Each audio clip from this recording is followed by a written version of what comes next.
साथियों, स्वागत है आप सभी का YouTube के आपके अपने चैनल तैयारी जीत के में। और हम लेकर चल रहे थे UP triple S C PT exam 2025 की तैयारी, जिसमें मैं आज फिर से आपके साथ हूं 25 महत्वपूर्ण प्रश्नों के साथ। जो 25 महत्वपूर्ण प्रश्न संबंधित हैं हमारे भारतीय अर्थव्यवस्था या इंडियन इकोनॉमी से संबंधित हैं। और आज का जो इसी का जो दूसरा खंड है, दूसरे खंड का टॉपिक है, वो है हमारा मिश्रित अर्थव्यवस्था का विकास तथा निजी एवं सार्वजनिक क्षेत्र।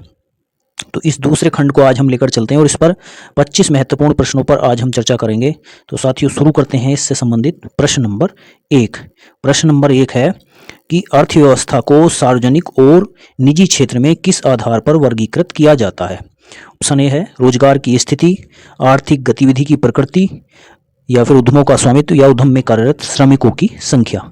तो उद्यमों में कार्यरत उद्यमों का स्वामित्व, ऑप्शन नंबर सी जो है इसका राइट आंसर है। नेक्स्ट है क्वेश्चन नंबर 2। क्वेश्चन नंबर 2 है प्राथमिक क्षेत्र से संबंधित है कृषि, डेयरी या वानिकी, मछली पकड़ना, खनन करना, या उपरोक्त सभी। तो ये सभी जो है प्राथमिक क्षेत्र से संबंधित हैं। Option D is right answer. Next है क्वेश्चन नंबर 3। क्वेश्चन नंबर 3 है विनिर्माण क्षेत्र से संबंध है प्राथमिक क्षेत्र का, द्वितीय क्षेत्र, तृतीय क्षेत्र, या निजी क्षेत्र। तो ऑप्शन बी इससे संबंधित है, द्वितीय क्षेत्र का। नेक्स्ट है क्वेश्चन नंबर 4। लाभ के उद्देश्य से किस क्षेत्र में गतिविधियां निर्देशित नहीं की जाती हैं। संगठित क्षेत्र, सार्वजनिक क्षेत्र, निजी क्षेत्र, या असंगठित क्षेत्र। तो option B is right answer, सार्वजनिक क्षेत्र। नेक्स्ट है क्वेश्चन नंबर 5। क्वेश्चन नंबर 5 है इस क्षेत्र के श्रमिक माल का उत्पादन नहीं करते हैं। कौन से के? तृतीय क्षेत्र, द्वितीय क्षेत्र, प्राथमिक क्षेत्र, या उपरोक्त में से कोई भी नहीं। तो ये है ऑप्शन ए, तृतीय क्षेत्र। नेक्स्ट है क्वेश्चन नंबर 6। क्वेश्चन नंबर 6 है संगठित क्षेत्र का सही अर्थ चुनें। यह उन उद्यमों को शामिल करता है जहां रोजगार की शर्तें नियमित नहीं हैं, यह सरकार के नियंत्रण से बाहर है, नौकरियां नियमित नहीं हैं, यह कम वेतन प्रदान करता है। तो ऑप्शन ए इसका सही उत्तर है, यह उन उद्यमों को शामिल करता है जहां रोजगार की शर्तें नियमित नहीं हैं। Question number 7। क्वेश्चन नंबर 7 है नरेगा 2005 राष्ट्रीय ग्रामीण रोजगार गारंटी अधिनियम 2025 के अनुसार सरकार द्वारा गारंटीकृत रोजगार के दिनों की संख्या कितनी हो गई है। 100 दिन, 80 दिन, 150 दिन, या 120 दिन। तो ये हो गई है हमारी अब 100 दिन की संख्या। Option A is right answer. Next है क्वेश्चन नंबर 8। क्वेश्चन नंबर 8 है सेवा क्षेत्र में इनमें से किस तरह की गतिविधियां शामिल हैं। कृषि, डेयरी, मछली पकड़ने की वानिकी, या चीनी, गुड़ और ईंटें बनाना, परिवहन, संचार और बैंकिंग, या इनमें से कोई नहीं। तो option C is right answer, परिवहन, संचार और बैंकिंग। नेक्स्ट है क्वेश्चन नंबर 9। प्रच्छन्न बेरोजगारी का मतलब ऐसी स्थिति से है जहां पर लोग बेरोजगार होते हैं, नियोजित हैं लेकिन कम वेतन अर्जित करते हैं, नियोजित हैं लेकिन उत्पादकता शून्य है, या थोड़े समय के लिए बेरोजगार हैं। तो ऑप्शन सी इसका सही उत्तर है, नियोजित हैं लेकिन उत्पादकता शून्य है। Next question number 10। सार्वजनिक क्षेत्र के उद्यमों का मकसद है मुनाफा कमाना, मनोरंजन, सामाजिक कल्याण और सुरक्षा, या फिर उपरोक्त में से कोई भी नहीं। तो इसका उत्तर है ऑप्शन सी, सामाजिक कल्याण और सुरक्षा। नेक्स्ट है क्वेश्चन नंबर 11। निम्नलिखित में से कौन सा अधिनियम TISCO जैसी कंपनी पर लागू नहीं होता। न्यूनतम मजदूरी अधिनियम, राष्ट्रीय ग्रामीण रोजगार गारंटी अधिनियम, कारखानों का अधिनियम, या ग्रेच्युटी अधिनियम का भुगतान। तो ये ऑप्शन बी सही है इसका, राष्ट्रीय ग्रामीण रोजगार गारंटी अधिनियम। अगला प्रश्न है 12। प्रश्न नंबर सार्वजनिक उद्यम का स्वामित्व निम्नलिखित में से किसके पास होता है।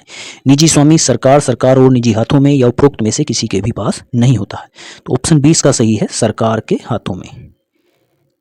Next question number 13।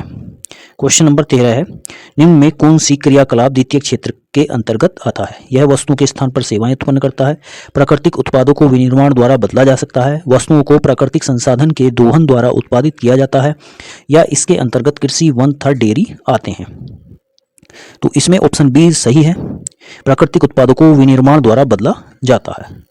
Question number 14। Question number 14 है निम्नलिखित में से कौन सी आर्थिक गतिविधियां तृतीय क्षेत्र में नहीं आती हैं। बैंकिंग, मधुमक्खी पालन, अध्यापन, या किसी कॉल सेंटर में काम करना। तो ये नहीं आता है हमारा मधुमक्खी पालन। नेक्स्ट है क्वेश्चन नंबर 15। क्वेश्चन नंबर 15 है, सार्वजनिक क्षेत्र के संबंध में निम्नलिखित में से कौन सा कथन सही है? बड़ी कंपनियों के पास सबसे अधिक संपत्ति है, सरकार के पास संपत्ति है, लोगों का एक समूह अधिकांश संपत्ति का मालिक है, या एक व्यक्ति के पास अधिकांश संपत्ति है? तो ऑप्शन 20 का सही है, सरकार के पास संपत्ति है। नेक्स्ट है क्वेश्चन नंबर 16, जीडीपी का क्या मतलब है? सकल डेयरी उत्पाद, सकल घरेलू उत्पाद, महान विकास परियोजना या महान घरेलू उत्पाद? तो इसका उत्तर जो सही उत्तर है वो है हमारा सकल घरेलू उत्पाद। नेक्स्ट है क्वेश्चन नंबर 17। क्वेश्चन नंबर 17 है, इनमें से किस देश दुनिया में निरक्षर आबादी का सबसे बड़ा आकार है? भारत, जापान, फ्रांस या जर्मनी? तो ये है हमारा Bharat. Option A is right answer. Next है क्वेश्चन नंबर 18। क्वेश्चन नंबर 18 है, निम्नलिखित में किसे प्रच्छन्न बेरोजगारी के नाम से जाना जाता है? अति रोजगार, कारखाना, अल्प रोजगार या बेरोजगार? तो ये जाना जाता है अल्प रोजगार। नेक्स्ट क्वेश्चन नंबर 19, कृषिगत क्षेत्र के श्रमिक होते हैं अल्प रोजगार, अति रोजगार, बेरोजगार या उपरोक्त में से कोई भी नहीं? तो इसका भी ऑप्शन ए सही है, अल्प रोजगार। नेक्स्ट है क्वेश्चन नंबर 20, निम्नलिखित में से कौन सा व्यवसाय तृतीय क्षेत्र के अंतर्गत आता है? कृषि, दुग्ध उत्पादन, संचार या वानिकी? तो ये आता है संचार। ऑप्शन सी इसका सही है।